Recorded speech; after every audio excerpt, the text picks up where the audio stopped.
હવામાન વિભાગ દ્વારા નવસારી જિલ્લામાં ભારે વરસાદની રેડ એલર્ટની આગાહીને પગલે જિલ્લા વહીવટીતંત્ર અને ફાયર વિભાગ સંપૂર્ણ રીતે સજ્જ બન્યા છે.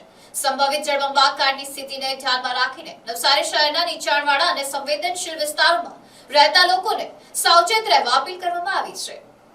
નવસારી ફાયર વિભાગ દ્વારા શહેરના વિવિધ વિસ્તારોમાં ફાયર વાહન મારફતે માઇકિંગ કરી લોકોને જરૂરી સૂચનાઓ આપવામાં આવી રહી છે. ખાસ કરીને તાજગઢનગર, શાંતાદેવી વિસ્તાર, મિથિલા નગરી, મચ્છી માર્કેટ સહિતના નીચાણવાળા વિસ્તારોમાં લોકોને સલામત સ્થળે રહેવા, બિનજરૂરી બહાર ન નીકળવા તેમજ વહીવટી તંત્રની સૂચનાઓનું પાલન કરવા અનુરોધ કરવામાં આવ્યો છે.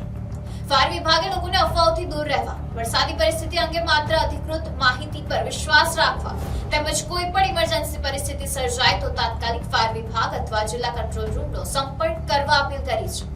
જિલ્લા તંત્ર દ્વારા સતત પરિસ્થિતિ પર નજર રાખવામાં આવી રહી છે અને જરૂરિયાત મુજબ રાહત તથા બચાવની કામગીરી માટે તમામ ટીમોને સ્ટેન્ડ બાય રાખવામાં આવી છે. મારું નામ છે નંદલાલ ટંડેલ. હું ફાયર વિભાગમાં ફાયરમેન તરીકે ફરજ બજાવું છું. નવસારીમાં રેડ એલર્ટ હોવાથી નીચાણવાળા વિસ્તારોને એલર્ટ કરવામાં આવ્યા છે કે ઉપરવાસમાં ભારે વરસાદ અને ભારે પવનની શક્યતા હોય તેથી નીચાણવાળા વિસ્તારને સલામતી સ્થળે ખસી જવાની સૂચનાઓ આપેલી છે ફાયર ટીમ દ્વારા. એમાં આપણા જે નીચાણવાળા વિસ્તારો છે 12 જેટલા વિસ્તારો છે. Report NDC news, Navsari.